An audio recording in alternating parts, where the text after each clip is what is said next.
This news update is brought to you by... Grab somebody and tell them hello. Pure happiness will be connect to flow. Smile and cheer because that is we flow. Grab somebody and tell them hello. With your hands in the air, hands in the air, hands in the air, hands in the air. This is how we flow, yeah. Grab somebody and tell them this is how we flow. Pure happiness will be connect to flow.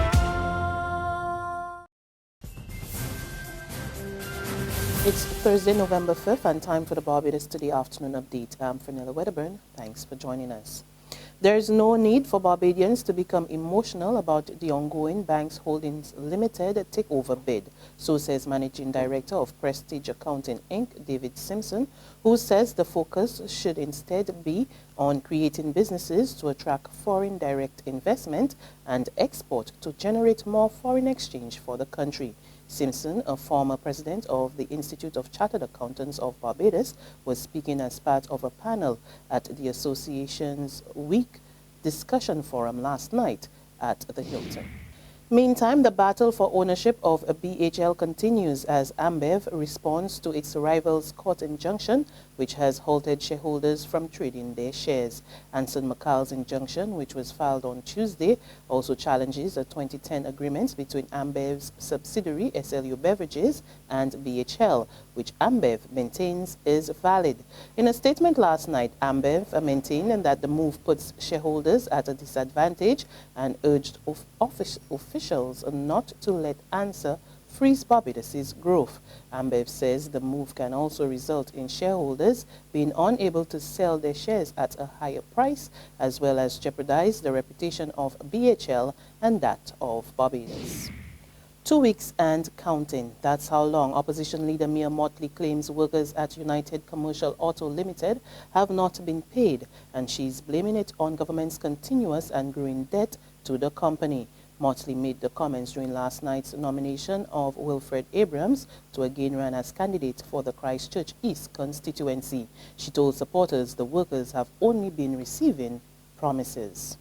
Such that the people at UCAL, who today still have not been paid for 2 weeks, hopefully they will get their money within a day or two because of the garnishing of by NIS of the funds from Transport Board and the Ministry of Finance, because the government owes them, Transport Board owes them $22 million. How many times in the last year did you see them going to meetings with the minister and promises made that the money will be paid? All the time. Government Senators Maxine McLean and Avila de Pisa have condemned what they say is the leaking of official documents. In fact, de Pisa described the act as treason and called for it to be rooted out. The comments were made during yesterday's Senate debate after opposition Senator Wilfred Abrams quoted a part of a March 3, 2014 letter from the Prime Minister's office to Cahill Energy's Chief Executive Officer, Claire Cohen. De Pisa suggested that the person who made the document available should be punished. We have come to that point in this country where we have to take a firm stance against these things that go against the country. It is treasonous.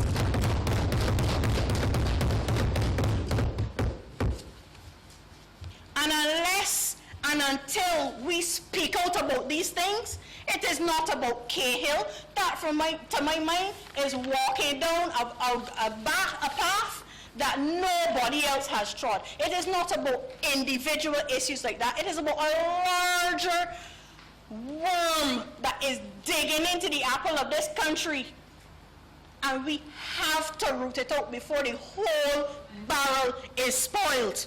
Meantime, the leader of opposition business in the Senator, Maxine McLean, said Abrams' quoting of one section of the document misled the public. Much of what I have seen out there in the public domain, and I want, of course, to preface my closing comment about my comments about his action, been an expression of concern about what I would describe as the flagrant and continued leakage of documents from cabinet papers to letters written by the Prime Minister of Barbados, the Right Honorable Prime Minister of this country to a single individual.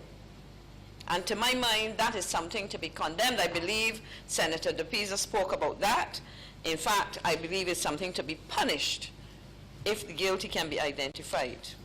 They were inseparable in life, and together they will receive a grand farewell. 3 of the 4 victims of the horrific car crash on October 25th will be laid to rest next Tuesday.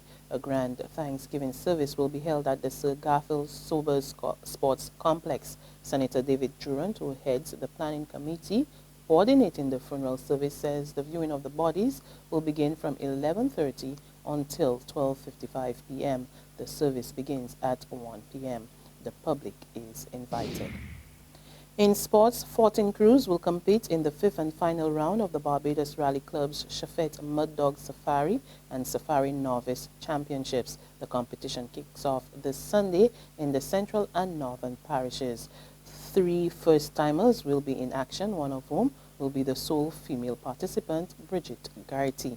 The first crew is scheduled to leave the start behind the fire station at 4 Roads, Erie Hill, St. John at 8:01 on Sunday, with the lunch stop planned for Morgan Lewis, St. Andrew around 11:30 a.m. and the finish at Countryview, St. Thomas. There's regional and international news after this short break. Secure your future, be financially strong. Since 1983, we have been there for you.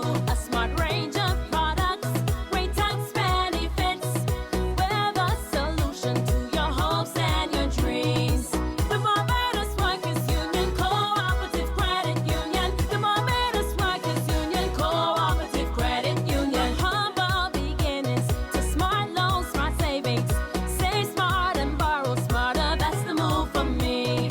Stability, prosperity. We're the solution to your hopes and your dreams. The Barbados Workers Union Cooperative Credit Union. The Barbados Workers Union Cooperative Credit Union. To our regional neighbors now, prison officers in Trinidad and Tobago put the country on notice for possible industrial action over working conditions. They say the prison system will go on lockdown come December 4th if certain measures are not put in place to ensure their safety on the job. More in this TV6 News report. That place will shut down. The prison service will shut down. It will shut down because the prison service is fast approaching critical mass. The inmates are frustrated, the officers are frustrated, everyone in the environment cannot go on. Mr. Richards says the National Security Minister has got off to a poor start as he hasn't yet met with the association. And dealing with their issues is his chance to redeem himself. And reeling from criminal activity, the Guyana government reinstates its Security Council as one of its initiatives to arrest the situation. More in this Capital News report. That council is chaired by the President and includes the Prime Minister Moses Nagamoto, Public Security Minister Kemraj Ramjatan, and Police Commissioner Silal Prasad. A lot of illegal guns are coming into the country, presumably from Brazil, small arms, small handguns. Secondly, some of it is related to transnational narcotics trade, especially execution murders and other contraband activities, and some are just plain criminal activities.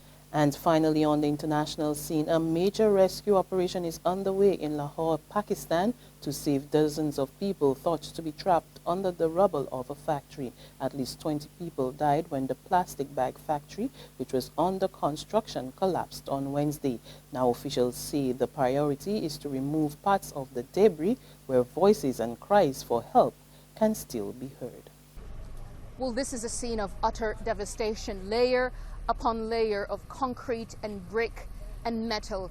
The debris is what remains of the factory that collapsed as more than 150 people were working there.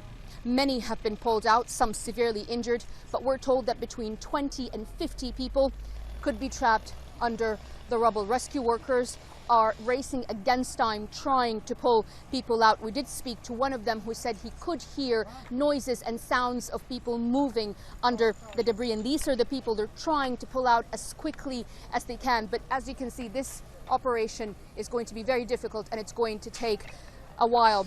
And that BBC News report brings us to the end of our afternoon update, but there's more on our website at www.barbadostoday.bb, our email updates, and our Facebook page, as well as our e-paper.